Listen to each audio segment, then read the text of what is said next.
Welcome to Timeball Games. I'm ELD, here to ask you for help in growing the channel. When we reach 2,500 subscribers, I'm going to be giving away a custom leather playmat to one lucky subscriber. So be sure to like and subscribe.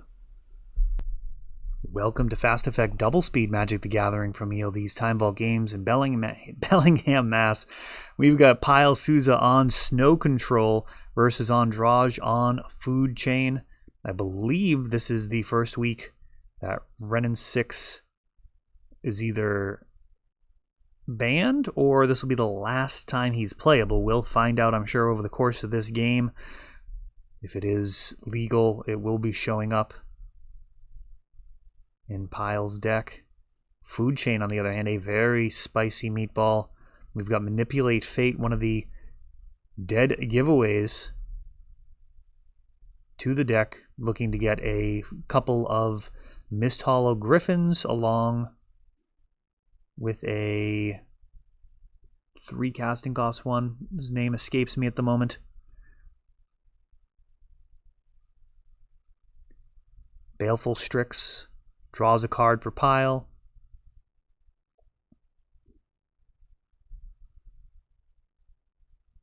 More basic lands here for Andrade. And there's the Food Chain.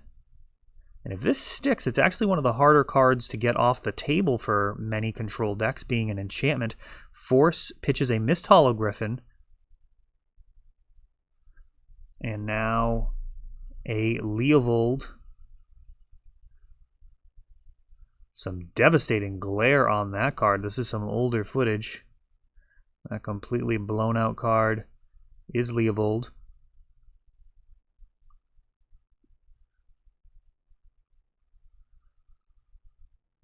So no more card drawing here, but one more mana, and Andrade will have literally infinite mana. A Ice Fang Coatl gets fatally pushed.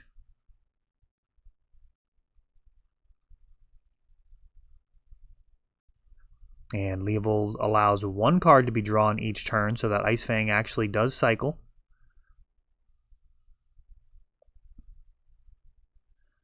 Manipulate Fate.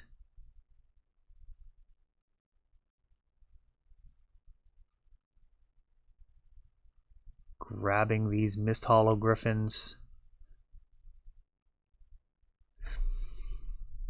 And it didn't come back to me. It's 3 colorless mana. I thought it's like, yeah, just let me know in the comments. Just old man ELD here, spacing on the name of the card. But that will allow Andrade to have infinite mana once this gets going. Food Chain, a really problematic enchantment on top of it too, because not only do you get infinite mana, you have essentially the whole squad of Mist Hollow Griffins, and you're able to attack with everything, then sack them all, then get down to just 4.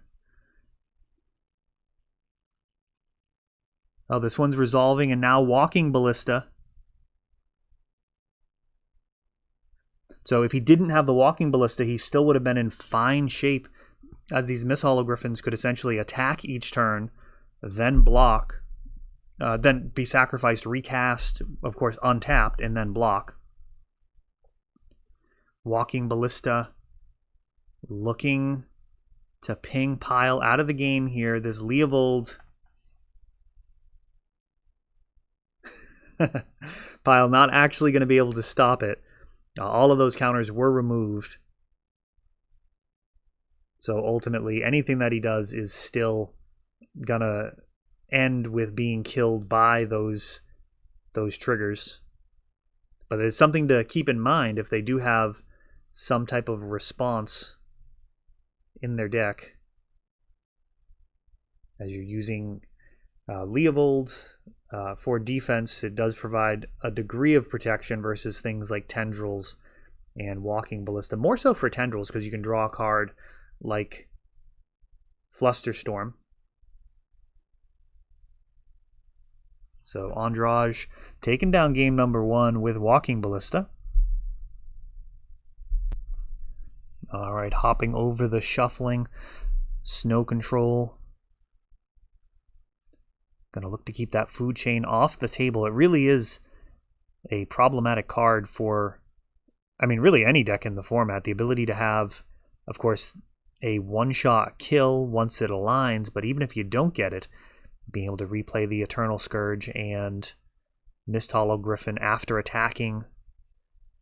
It'll even stack up just fine versus things like Batterskull, where you can block and then sack, preventing the lifelink. And Thoughtseize shows Defense Grid, a super spicy card there.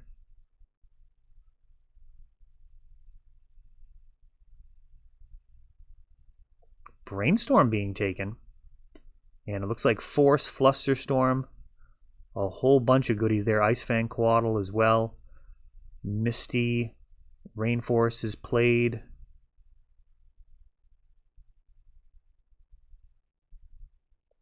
Couple of fetch lands here. Prismatic Vista now being sacrificed. And Coatl, it's such a really interesting printing. Defense Grid being jammed.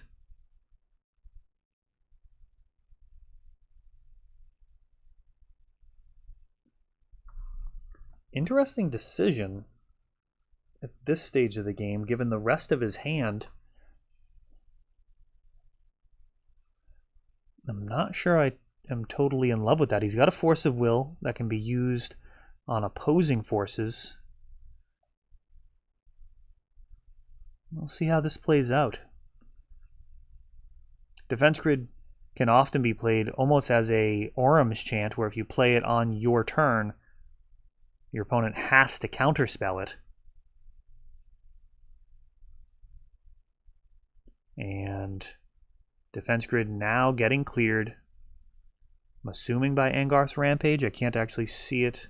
No, it's Abrupt Decay. All right.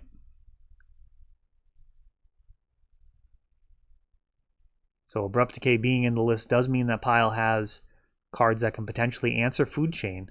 Very important. There's an old saying in Magic, there are no wrong threats, only wrong answers.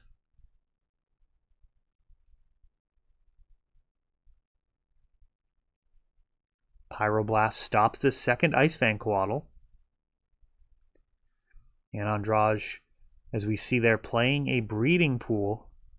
This is a little bit of a budget list here for Legacy. Tropical Island would be better. This is not like a Death Shadow build where it is the optimal choice, but Legacy is one of those formats where you can get away with a slightly suboptimal deck and still have enough power to trounce decks from other formats, no problem.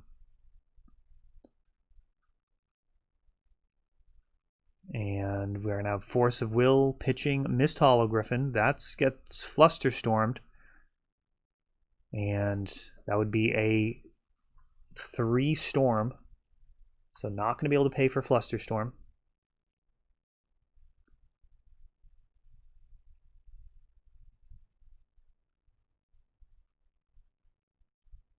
And if that is a Flusterstorm in hand, that actually wouldn't have kept it around.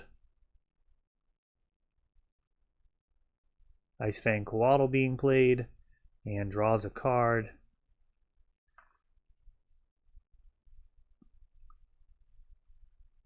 Four mana, Mist Hollow Griffin.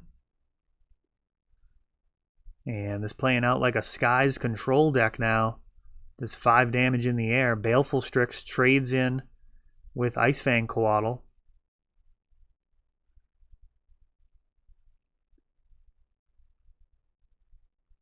Now we'll see how this is a very interesting combat situation now.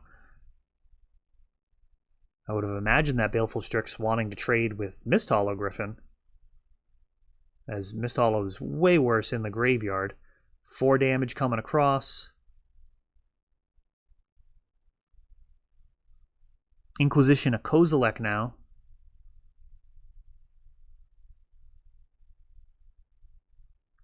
Flusterstorm thrown at it.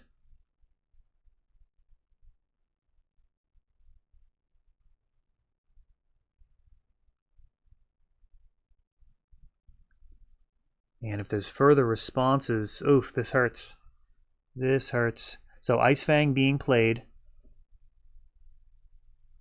And Narset is taken. Definitely would have been better to play the Ice Fang first. That would have built Storm and left pile completely tapped out. Narset coming down now. Digs and sees a few different counter spells, Force of Negation and Force of Will. Force of Will being taken. Both Ice Fangs held back.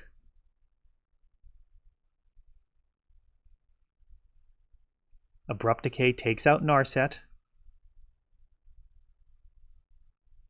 And now Brainstorm. It's a really interesting decision to keep both of those Ice Fang backs. I'm not sure if these life totals are accurate or if pile's at 5.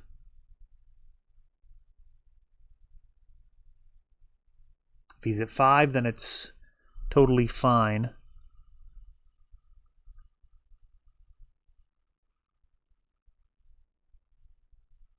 Manipulate Fate.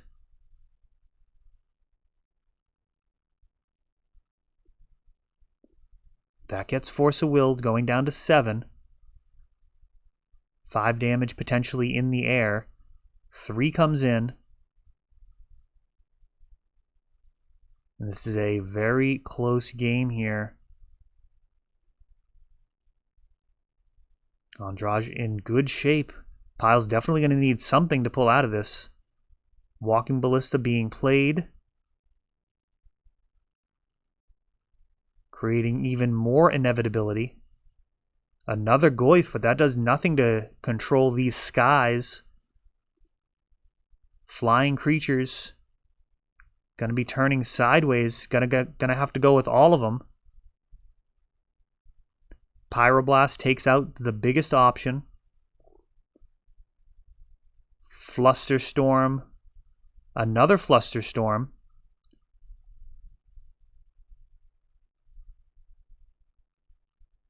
And he's going to Force of Will on that Pyroblast, pushing through lethal damage. And Andraj taking that one down with a very fun list food chain. Once with the combo and once just the old-fashioned way, beating down with blue flyers. That is all for this one, but don't worry, there is a lot more. You can check out our older videos, and we're always putting out new videos from ELD's Time Vault games in Bellingham, Massachusetts. If you want to help the channel, of course, you can like, subscribe, share, tap that notification bell so you can know the next time our new videos come out. Thanks for watching.